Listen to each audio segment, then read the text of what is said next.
We are the Guinea Pig Collective. All will be assimilated. Resistance is futile. Hey guys, what's going on? As we are hanging out with Indy, the archaeological pig. Now, actually, what we're showing off today is not really archaeological. It's not really that old. It's just odd. Because many of us remember as a kid when we went out to the stores, maybe we seen something in one of those stores that was not a name brand toy. And every once in a while, though, these non-branded toys are actually kind of fun and kind of interesting. Sometimes. Not every single time, but we got one here from Toy Amazing. 5-in-1 Transformer Dino robot set.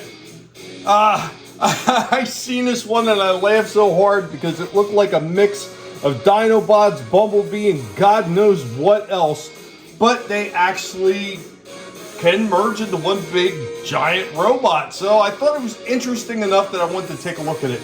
Now, the way some of these robots in the back look, it kind of like is a cross between dinosaurs and what you wound up seeing with some of the Terracons from the Decepticons with their merge team, because this one looks very much like Center Twin. Anyway, let's go ahead and get these dollar store knockoffs out of the box and let's see how cheesy they are. So first up from the team, we got Pterosaurus.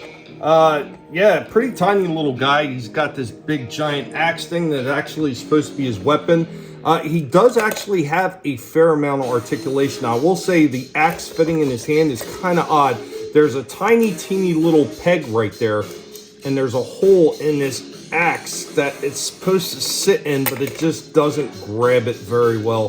There's no knee movement whatsoever, a little bit of movement here at the bottom of the feet, and of course, a ball at the leg right there. No head movement whatsoever on this either. All the movement is up in the arms and elbows. So yeah, there's that one. And next up, we have Tyrannosaurus Rex. Another one, this almost looks more like a blaster gun, but they're showing it as like a sword. It doesn't really look like one. Once again, it's the same thing as the other one, except this one has no moving elbows. He just has a ball up here in the top of the shoulder. He's got a little bit of foot movement down here as part of his transformation. Of course, the ball and the legs right there. Once again, no head movement whatsoever for this guy. And next up, we got Double Dragon. Got that Bumblebee vibe to him with a Terracon look as far as the double-headed aspect of this figure. This one actually has probably the least amount of movement in there. It's got a ball up in the top, but there's no movement because of these big joint pieces. And then the legs, very stiff on a ball, and they can't move far because of all the extra kiblets that is on this figure. The least posable figure, but this one does actually have head movement. So I guess there's that.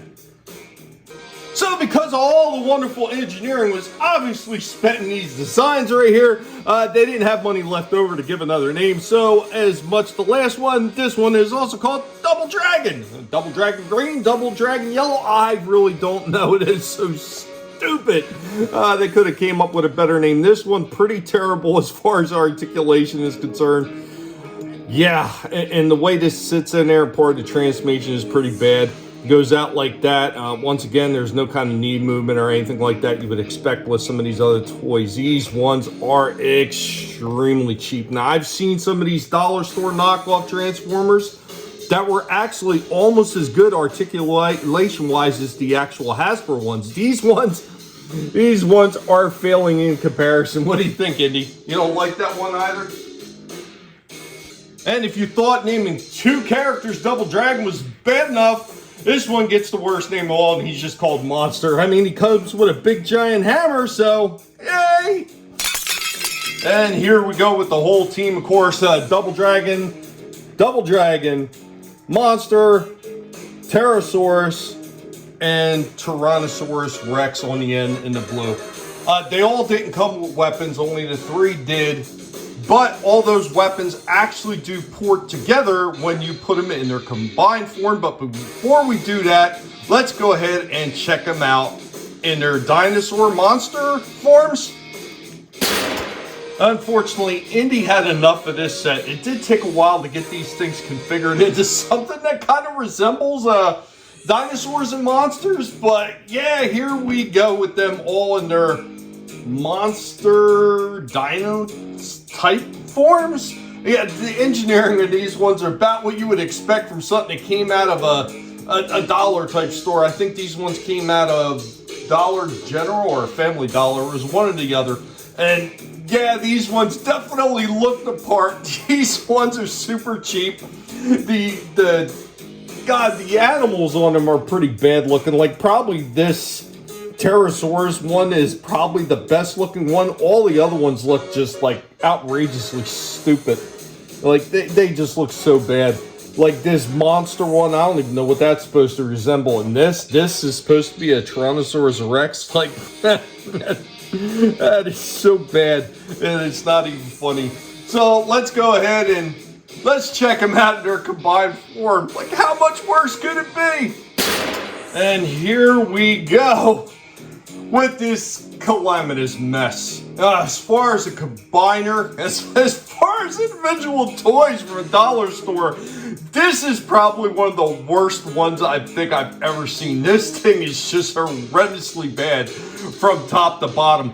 This makes even the worst things that Hasbro will wind up doing, it makes it look like pure genius, because this is just terrible. Like, literally, I'm using this weird gun contraption. I mean, it's cool that everything combines up to form like a weird gun thing, but as far as being able to pose this thing, yeah, forget it. There's nothing in the way of articulation. You can't even move the arms because of the way these legs are sitting here. You cannot move them without breaking something. The only one that kind of moves is this guy, and yeah, it just starts flopping and he wants to fall over. This one is terrible. This is terrible. I think it's hilarious just that they tried to do something like that, but this is bad. If you are thinking about going the cheap route and buying this for a kid, don't. Unless you really hate that kid, then by all means buy this set. Anyway, guys, even though he checked out early, be sure to let Indy know what you thought about this hunk of shit. Later, y'all.